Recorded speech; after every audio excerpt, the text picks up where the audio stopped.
Bismillahirrahmanirrahim. Assalamualaikum warahmatullahi wabarakatuh. Waalaikumsalam warahmatullahi wabarakatuh. Amin ya rabbal alamin. Alhamdulillah, sakit pinggang ini banyak sekali ragam ya.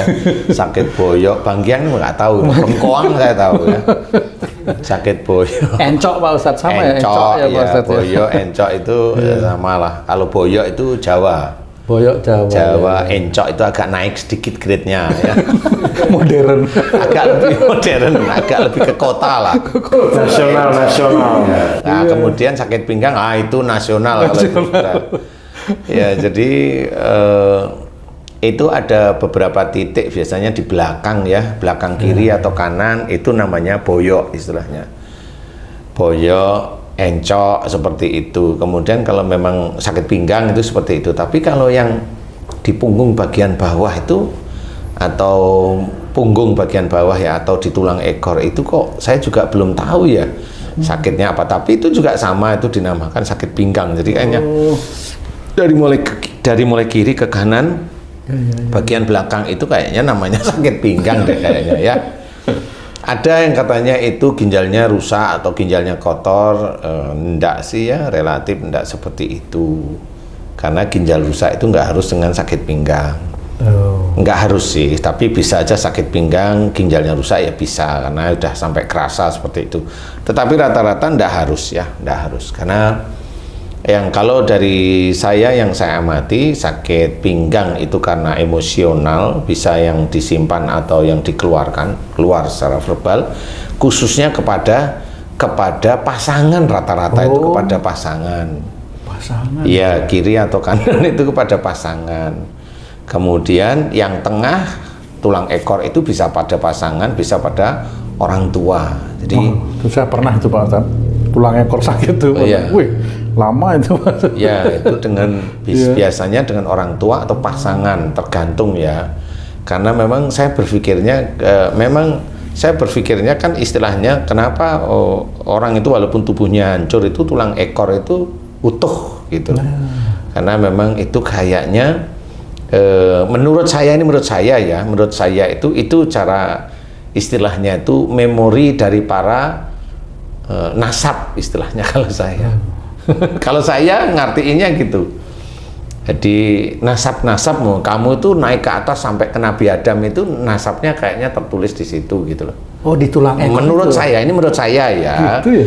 Menurut saya, karena orang yang selama ini sakit di daerah tulang ekor itu cuma dua kemungkinan. Kalau nggak dengan pasangan, orang tua, hanya itu. Hanya itu saja. Kalau dengan saudara pun ke kiri atau ke kanan, biasanya seperti itu. Pasangan ada, tapi ke kiri atau ke kanan. Tapi kalau dengan orang tua, insya Allah hanya di tengah itu, di tulang ekor. Hanya itu aja. Gitu. Tapi dengan pasangan ya bisa di tulang ekor. Kalau marahnya itu kuat, nyimpen, diem, nggak ngomong, kayak umpamanya kamu punya tipikal kalau marah diem, nah itu ya sama. Kalau umpamanya istrimu kan orangnya diem tuh, nah, kalau marah diem, itu mirip sama, nanti di titik itu akan muncul sakit. Insya Allah loh ya, insya Allah loh ya. Saya bengkok Pak Ustadz dulu, tulang ekornya bengkok. Tulang ekor emang lurus? Tulang ekor itu walaupun bengkok tapi lurus. Kalau kita lihat dari depan itu lurus ya, begini aja sih, gitu. bukan bengkok. Kalau bengkok, maksudnya bengkok kemana? Ya nggak tahu Ke itu. kiri dulu. Oh, ke kiri. Ke kiri bengkok ya. Serong, bukan bengkok. Serong itu. Jadi di foto itu bengkok kayak mau patah. Serong, nah itu cara Allah aja membengkokkan seperti itu. Nah itu biasanya dengan orang tua, dengan nasabnya istilahnya. Bukan karena sering duduk ya? Nah, sakit pinggang juga gitu tuh katanya Pak Ustadz, ini banyak duduk nih.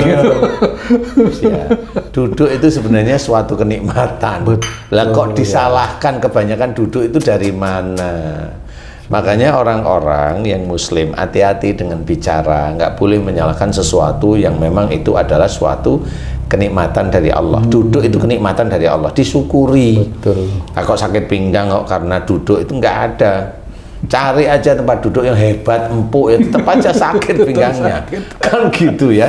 Janganlah ya. Nah, itu biasanya kita itu ada salah, ada marah, ada benci kepada pasangan atau sama orang tua. Hanya itu aja. Seperti itu. Nah, Kalau sampai ke arah pinggang, kiri atau kanan, sampai ke pantat, maaf ya, sampai ke pantat, sampai ke paha, itu beda lagi. Jadi kalau dari pinggang sampai ke pantat tuh sakit sampai ke paha belakang gitu ya. Paha belakang ya. Itu ada cerita. Pantat itu buat duduk enak, didudukin enak, ke paha itu bergerak. Iya. Jadi sakit itu bisa dikalimatkan menurut saya. Dari pinggang turun ke pantat, turun ke paha bagian belakang sini ya. Itu ada ceritanya. Jadi kalau pantat itu didudukkan itu enak. Kalau paha itu bergerak. Kalau sakit karena emosi marah. Nah, kalimatnya yang bisa dijadiin satu adalah dia yang sakit ini sukanya kalau pantatnya sakit, sukanya nyuruh. Jadi melihat orang santai, orang nyaman itu nggak suka dia. Jadi orang yang sakit di pantat itu hobinya nyuruh. Nah, itu berhubungan dengan paha. Paha itu untuk bergerak, untuk berdiri. Jadi hobinya dia nyuruh. Kalau lihat orang santai nggak mau biasanya. Maksudnya ya relatif banyak tidak maunya daripada banyak menerimanya gitu loh. Kamu ngapain santai-santai ya gitu itu. Ya itu nanti sakitnya Pantat itu. Itu serius. Dan itu ada pasien saya itu di pantat sakitnya 3 tahun waktu itu nggak pernah bisa sembuh. Saya senyum-senyum. Ibu sakitnya di mana? Di pantat ini Ustadz sampai ke paha. Ini ada suaminya, saya tanya, Pak, istrinya sering nyuruh-nyuruh, kalau nyuruh sambil marah. Iya Ustadz. Paling nggak bisa lihat orang duduk santai atau istirahat habis ngerjain. Iya betul lah langsung. Ibunya ya masih bingung, emang ada hubungannya? Tidak. Ya tubuh manusia ini sebenarnya alat yang untuk mendetek kesalahan dan dosa kita di hadapan Allah Ta'ala. Ada, coba Ibu, saya tanya beneran, Bapak tadi udah jawab sudah betul. Ibu suka nyuruh-nyuruh enggak? Iya. Kalau yang disuruh nggak mau marah nggak? Iya, satu. Yang kedua, Ibu lihat orang itu duduk, ngobrol, agak istirahat itu gergetan nggak pengen nyuruh? Dia jawab, iya bener. Oh, itu dari situ, Ustaz. Lah, coba sekarang Ibu buktiin. Belajar mulai hari ini, boleh sebenarnya orang istirahat setelah melakukan pekerjaan boleh-boleh saja. Bukan terus istirahatnya kan jam 12 sampai jam 1, ya nggak seperti itu. Kalau kerjanya berat kan nggak bisa. Iya bener. Lah kan dia juga harus pakai napas, harus pakai ini. Kalau kerjaan di bangunan kan berat sekali. Iya benar Pak. Nah itulah saya mulai memberikan gambar, nggak bisa. Kecuali orang itu kerjaannya di komputer lah, Ibu boleh nyuruh berdiri, jangan duduk aja, sana bergerak gitu. Kan gitu ya. Karena main Apa? Kalau nyuruh aja nggak mau tahu lagi santai atau enggak, itu bisa sakit juga di pantat banget. Ya bisa aja kan hobinya nyuruh aja. ya. Ya itu tinggal nunggu. Kalau saat ini belum sakit, ya memang imannya belum cukup bagus di hadapan Allah Ta'ala. Itu nanti kalau memang sakit, udah nggak bisa jalan beneran. Astagfirullah. Kalau nyuruh, pakai ngeyel, pakai marah itu. Ya, sekarang sakit nggak? Enggak. Tunggu. Dia sakit nggak bisa jalan biasanya. Oh udah pasti teriak-teriak terus. Awang nggak sakit aja teriak-teriak terus, apalagi sakit. teriak nyuruh. Wah nyuruhnya kemana-mana itu istilahnya. Tapi udah pernah juga sakit tuh. Udah pernah sakit, sembuh, nyuruh-nyuruh lagi. Karena nggak tahu sebabnya. Nah itu harusnya dikoreksi. Salahnya hanya seperti itu sih. Kalau udah paham salahnya seringnya di mana, ayo kita koreksi.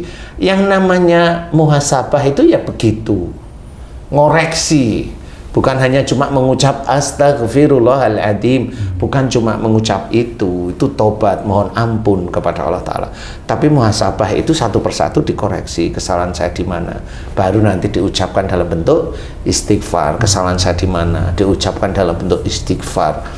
Seperti itu, sehingga diajarkan oleh Rasulullah, itu diceritakan Rasul itu beristighfar 70 kali ada, 100 kali ada. Kita mencontoh seperti itu. Jadi muhasabah itu adalah koreksi dari kesalahan-kesalahan kita, sehingga kita mohonkan ampun kepada Allah Ta'ala. Nah itu muhasabah itu seperti itu ya. Jadi harus belajar bahwa sakit pinggang, boyo atau tulang ekor, khususnya encok ya, Bangkiang apa? Bangkiang ya, bangkiang Bangkiang, cepat ya. itu. itu insya Allah hanya itu, marah kepada pasangan sama marah kepada nasabnya atau orang tua kita. Kalau marah kepada anak relatif tidak terlalu, karena orang tua marah kepada anak itu ada unsur mendidik. Cuma karena memang anaknya ndablek ya kadang-kadang emosinya ngikut. Nah kalau saya ya jangan marah, wah anak saya itu nakal sekali, anaknya siapa, cukup aja saya begitu. Nah itu muhasabah harusnya. Wih, kan anak saya kan nggak begitu, kapan nggak seperti itu? Kan gitu. Orang itu kan mau mengakui salah itu kan nggak mau deh. Nggak mau. Tung itu kalau itu salahmu Tung, lah saya anak siapa loh, itu senangnya Tung kan begitu deh. Selalu mau nyalain orang tuanya loh. Jadi intinya adalah kalau memang itu sakit boyok, bangkiang, encok dan tulang ekor, insya Allah di titik itu. Dan kalau betul mohon ampunnya benar-benar kepada Allah Ta'ala, kemudian minta maaf kepada yang sering dimarah, sering minta maaf terus-menerus, insya Allah itu bisa sembuh insya Allah. Nah kalau yang sampai dengan nasabnya yaitu di tulang ekor, itu yang nanti akan menjadikan drop, HB-nya drop, itu bisa sel darah merah pecah sebelumnya. Jadi seperti itu. Apa itu namanya? Kalau kekurangan sel darah merah itu apa namanya? Anemia. Itu dari itu, sakitnya dari itu. Nah, marah yang disimpan bisa, marah yang dikeluarkan bisa, tapi yang anemia atau yang ini bisa aja dia orangnya diem tapi emosinya tinggi. Seperti itu. Jadi banyak hal sehingga itu menjadi masalah, sehingga kalau memang itu mau kembali ke jalan Allah ya selesaikan itu, sehingga kita nggak, insya Allah mudah-mudahan dosa dari titik itu diampuni oleh Allah Ta'ala. Diampuni insya Allah diberi kesembuhan, insya Allah seperti itu. Makanya kalau mamanya ada seseorang nih, dia orang ustadz atau dia orang siapalah ya, orang yang tahu agama, istrinya sakit, udah berbulan-bulan, setahun, 2 tahun itu sakit. Kalau memang dia itu pemuka agama, pasti dia mendoakan istrinya untuk diberi kesembuhan, betul nggak? Betul. Tapi kenapa Allah nggak memberikan kesembuhan? Ya karena cara berdoanya salah. Mohon langsung, ya Allah istriku sakit, cabut sakitnya sampai bagus ya Allah lah. Itu kan bukan berdoa, itu nyuruh namanya. Namanya berdoa itu ada seperti itu ya. Kalau saya mau pinjam uang sama Haji J itu kan enggak, Ci pinjam uangnya Ci di tengah jalan, kan enggak seperti itu ya, ke rumahnya lah ngomong bawa bakpia apa kan gitu ya, ngerayu-rayu dikit lah ya, ada adabnya. Habis itu pasti mikir ini Ustadz mau pinjam uang nih. Biasanya begini nih gaya-gayanya nih kan gitu ya. Ya akhirnya kan dengan kondisi yang baik dan umpamanya saya ke rumah Haji J sopan, kan tetap Ji saya mau pinjam uang Ji, berapa Ustadz? 1 miliar. Iya sudah, mana nomor rekeningnya? Itu kan gitu. Iya, sudah saya bantu. Susah bukan nomor rekening, cash ya saya kasih. Aduh. Ya. Kalau cash itu pejabat itu biasanya. Iya, saya kasih cash tapi dolar ya. Nah itu pejabat itu. Itu mah OTT Bang. Iya. Jadi intinya harus mohon ampun, kemudian sudah tahu marahnya kepada siapa, kemudian mohon ampun kepada Allah Ta'ala, minta maaf kepada yang bersangkutan, terus menerus kerjakan semata-mata dengan Allah Ta'ala. Jangan langsung baru mohon ampun 1 hari, seminggu, sebulan langsung minta sembuh cepat. Jangan, karena Allah tetap akan melihat bagaimana Allah menyembuhkan itu atau mengabulkan doa itu. Yang dilihat adalah iman sama amal soleh. Seperti dalam Quran, wa yastajibul ladzina amanu wa amilus sholihat. Jadi itu dijelaskan dalam surat Asy-Syura ayat 26 itu seperti itu. Jadi pahami itu, bahwasanya Allah mengabulkan doa orang yang beriman, imannya kuat dan mengerjakan amal soleh, selalu mengerjakan amal soleh, baru Allah mengabulkan. Sayangnya Ustadz, banyak yang nggak tahan menunggu lama itu Ustadz, pengennya cepet-cepet sembuh, maka segala cara dia lakukan Ustadz. Yaitu nafsu. Makanya harus belajar. Allah itu mengajarkan syariat Islam, bukan mengajarkan nafsu. Nafsu selalu diletakkan paling bawah. Contoh banyak sudah, kerjakan. Umpamanya dalam kehidupan sehari-hari, kita mau mencari rizki atau jodoh apa-apa sajalah ya. Di Quran itu sudah dijelaskan, wa fis samai rizqukum wa ma tu'adun. Di langit ada jalan rezekimu. Jelas Allah itu menulisnya. Dan apa yang dijanjikan oleh Allah Ta'ala kepadamu. Nah, caranya gimana? Innahum kanu qabla dzalika musinin. Nah, caranya itu sesungguhnya mereka di dunia selalu berbuat kebaikan. Allah kan nggak ngajarin dolim, tidak ngocorin nafsu, tidak ngajarin nakal, tidak ngajarin macam-macam sebenarnya. Kebaikan itu yaitu bicara dengan orang lain baik, tidak menyakiti, seperti itu. Kalau ngomong di luar, dilihat ada YouTube, ada ini, ngomong di luar itu ya baik, jangan teriak-teriak, intinya itu malah memprovokasi mamanya. Nggak boleh seperti itu. Nah, nanti kalau kita mengikuti aturan-aturan Allah, inilah kita menjadi iman kita kuat karena mengikuti peraturan Allah, di mana itu juga dikerjakan oleh Rasulullah. Berbuat baik itu dikerjakan oleh Rasulullah. Didolimi nggak membalas, didoakan agar dia diberi hidayah, itu kan cara-cara Rasul. Jadi bukan teriak-teriak, bukan ngancam-ngancam, bukan saling fitnah sama-sama muslim, enggak seperti itu. Nah, itu berbuat baik. Nah, rezeki nanti akan sampai pada kita. Mana nafsunya? Enggak ada. Mana nafsunya? Enggak ada semuanya, dan diurutkan di situ.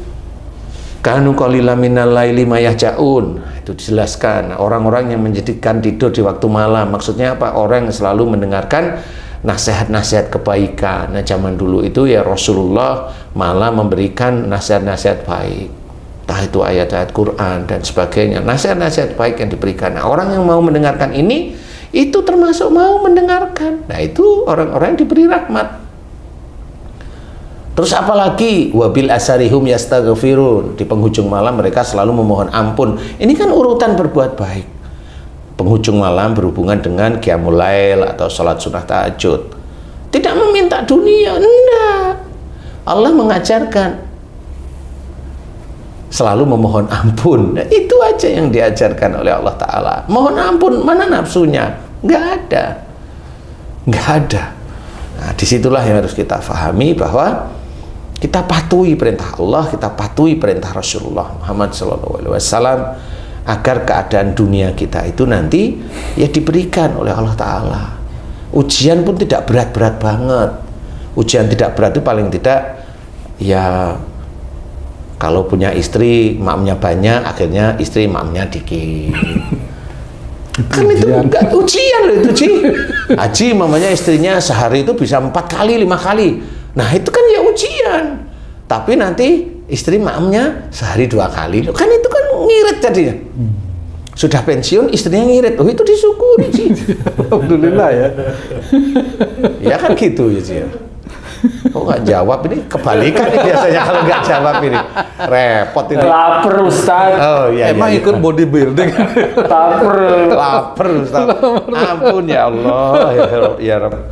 Jadi seperti itu. Jadi ujian itu nanti akan diminimalisir oleh Allah Ta'ala. Oleh Allah Ta'ala sendiri. Kita hanya memberikan masukan, langsung paham. Memberikan masukan, langsung paham. Nah, itu yang meminimalis siapa? Allah. Bukan jagonya kita. Enggak, itu Allah semuanya. Yang dulunya istrinya makan sehari 5 kali, jadi mbok kamu makan 2 kali. Mau. Nggak perlu tanya, kenapa ya? Gitu mamanya. Lapar ya? Gitu. Enggak. Dia diam mikir, iya ya suamiku pensiun ya, harusnya saya nggak boleh makan dengan berbagai macam nafsu, kan begitu. Nah, itulah hidayah Allah. Dengan hanya cuma mbok kamu makan sedikit, nggak taunya dijalanin setengah tahun badannya langsing, bagus. Alhamdulillah, malah nggak jadi ngapa-ngapain, Ci. Nggak jadi ngapa-ngapain maksudnya kan? Sudah berhenti di situ, nggak jadi ngapa-ngapain itu. Nggak jadi ngapa-ngapain. Kan gitu ya. Jadi ini kan saya memberikan saran yang terbaik menurut saya, ya kan ya, terbaik menurut saya. Bukan jadi sakit, Ustaz. Kan bertambah keimanan. Wah, itu rahasia di balik buku itu sebenarnya ya. Padahal makan siang udah seneng ya, Ji ya. Toto malam 2 kali makan. Jadi seperti itu. Insya Allah kalau kita mau melakukan muhasabah yang baik, kemudian mau mengerjakan syariat-syariat Islam, merubah perilaku yang tidak baik menjadi baik, jangan nyalahkan saudara kita yang memang tidak tahu, atau menyalahkan hanya masalah-masalah kecil, nggak usah diperbesar. Karena kita harus belajar menjadi pemaaf seperti Rasulullah Muhammad SAW yang memang cenderungannya adalah pemaaf. Kita mengaku umatnya Rasul tapi tidak pemaaf, itu ya bukan. Salah satunya itu bukan, di titik itu bukan. Seperti itu. Jadi mudah-mudahan ini bisa menjadi manfaat. Amin. Sakit bangkiang, encok, kemudian apa tadi? Pinggang, boyok dan sebagainya itu bisa saja dimohonkan ampunan kepada Allah Ta'ala kalau titiknya sudah ketemu, kemudian minta maaf kepada yang bersangkutan, jalanin itu dengan istiqomah ya, insya Allah itu dikabulkan oleh Allah insya Allah ya. Kalau belum ya ketemu sama ahlinya lah. Bisa cerita ketemu sama ahlinya memang. Kalau memang sudah ke yang umum-umum itu sudah tidak bisa ya ketemu sama yang ahlinya. Wallahu a'lam.